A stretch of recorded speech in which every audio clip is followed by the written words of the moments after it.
Hello friends, welcome back to PlayStation News, hoping you are doing great, and here are 5 gaming stories that you need to know. Starting with the US sales report for September, where Astro Bot had a huge win even if it wasn't the number one. The crown for the best-selling title was for EA Sports FC25, selling more than FC24 compared to last year, and also the highest of any soccer game in the US. Astro Bot followed at number 2 and was number 25 in the best-selling titles of the full year. It's a really big achievement for a platformer that it's not Mario or Sonic, and when you also add up that it was top 5 in both the UK and EU, it was more than a solid month for Team Asobi. Number 3 was for Madden NFL 25, dropping from number 1 during the month of August, and followed by The Legend of Zelda Echoes of Wisdom, with the Nintendo game debuting at number 4. EA dominated the top 5 with 3 titles, as EA Sports College Football came at number 5, dropping 2 spots from the previous month. The game is still the best-selling game of all of 2024 over Helldivers 2 and Modern Warfare 3. Rounding the top 10 for September was Star Wars Outlaws, falling from 3rd to 6th, NBA 2K25 debuting at number 7, Hogwarts Legacy went from 6th to 8th, NHL 25 debuted at number 9, and another Sony game closed the top 10 with God of War Ragnarok climbing 19 spots after the release of the PC version. On the hardware side, PS5 continues to lead units and total revenue charts despite a huge sales drop of 45% compared to last year. Xbox Series was second in revenue, while the Nintendo Switch was second in units, and both Microsoft and Nintendo also experiencing declines of console sales with 54% and 23% respectively. It's the same behavior that we have seen throughout the whole year, with console sales going down, given that this is not a year as strong as last year, with the only exception being July, where EA Sports College Football did boost both PS5 and Xbox Series. Another interesting fact for PS5 sales is that 40% of the total PS5 consoles sold in September were the digital version, with the digital PS5 now being 18% of the total PS5 consoles sold in the US. Despite more people choosing the PS5 disc version, likely because there's less of the digital one, there's also the fact that digital console sales continue to rise, and PS5 digital sales have gone from 75% last year to 78% in the same period this year, so people are choosing to buy digital even if they have the disc version. For accessories, the PlayStation Portal continues to be the best-selling one in terms of revenue, and now 3% of all US PS5 owners have one. Overall game sales in the US for September saw a 6% decline, with the biggest drop being on hardware with 44%.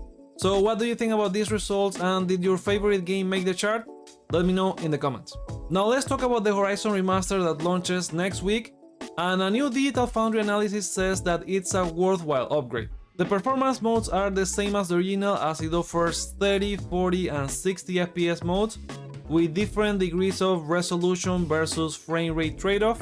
They say that the image quality and performance is so good that they recommend playing it at 60 FPS. Then the world design is more consistent with Forbidden West in terms of textures, foliage, the textures in town buildings, and the water also looks a little bit more realistic compared to Zero Dawn, but it's still not as good as Forbidden West.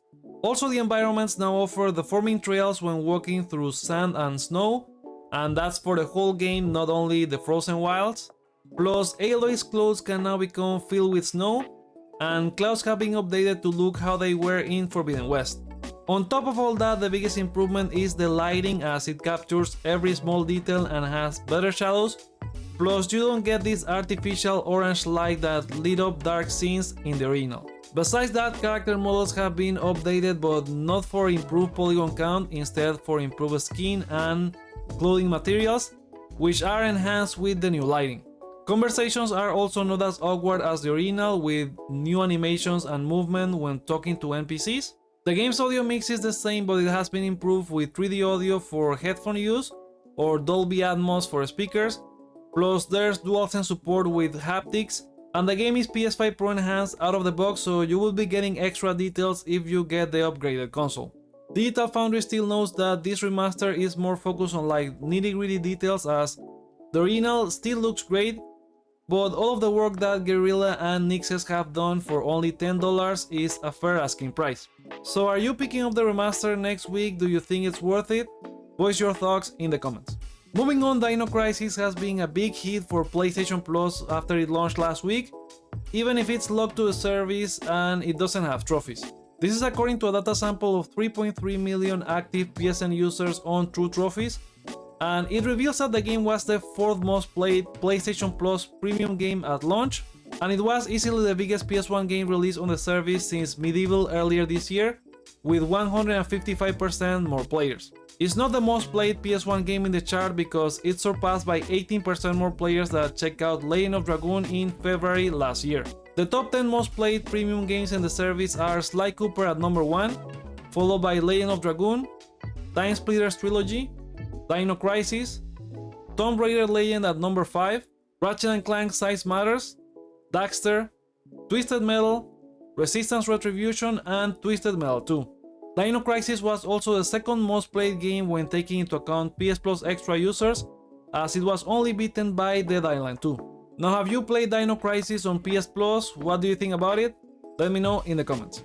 Sticking with another Capcom story, we have the recap of the Monster Hunter Wilds showcase. Producer Ryoso Sugimoto introduced a new trailer that had new areas like the Old Whale Basin that is formed by caverns and some volcanic areas. There's also the village of Azus, which you are going to help against some new monsters, including the Black Flame. They announced an open beta for the game that will start on October 31st until November 3rd for PS5, Xbox Series, and PC via Steam. And PS5 users with PlayStation Plus can jump 3 days early on October 28th.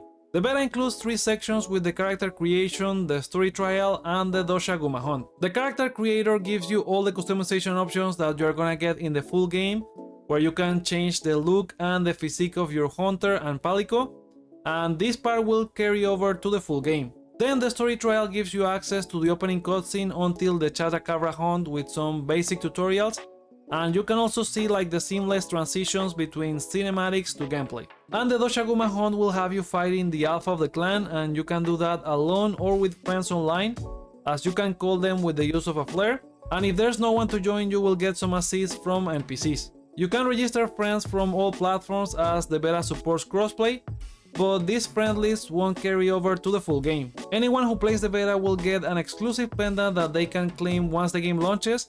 That is on February 28, 2025 for PS5, Xbox Series, and PC via Steam. They also went through the different versions of the game with the Standard, Deluxe, and Premium Deluxe editions. They showed the contents of the Deluxe pack and some premium bonuses, but the cosmetic DLC for the Premium Deluxe version is still a mystery. We do know that it's coming on Spring 2025 and Summer 2025. Pre-ordering any version of the game gives you the Guild Knight set armor, and if you get the game on the PlayStation Store, you also receive a digital mini art book. Outside of the showcase, Sony announced on the PlayStation blog a beautiful red Monster Hunter DualSense and black console covers. They are up for pre-order on October 30 for about $80 and $65 respectively, but only in Japan and launching with the game on February 28th. So are you looking forward to Monster Hunter Wilds? Will you be playing the beta? Let me know in the comments. Now diving into the next story, we have even more rumors of Xbox games being ported to PS5. This is according to YouTuber Mag, and he previously predicted that Xbox games would be coming to PS5. Now what he's saying is that there are multiple Xbox games in development for PS5 and PS5 Pro, and that includes Avowed, Blade, Perfect Dark, Fable, the new Halo game, and Gears of War E-Day, with the possibility of a day-and-date release for Gears of War in PlayStation and Xbox. The multi-platform release is possibly one of the reasons why the developers for Gears and Halo are choosing to go with origin stories, as it would be easier to introduce them to new audiences. Another Xbox leaker, Ecstasis, has said that these ports are planned, but they are either paused or slowed given the negative reception of Indiana Jones. Again, these are only rumors, so don't take them for granted, but we have known about the Microsoft Latitude plans to port games to other platforms for a while now, and the sales for previous ports like Hi-Fi Rush and Sea of Thieves have been very positive on PS5, so we'll see what happens. What do you think? Post your theories in the comments. And there you go, that's all of the news that I have for you today. Let me know what you guys think about any of these stories in the comments, and also remember that you can find all of the sources in the description. If you enjoyed this video, please consider giving it a thumbs up and subscribing for more PlayStation news videos like this. And with that, thank you guys for watching, and I'll see you on the next one.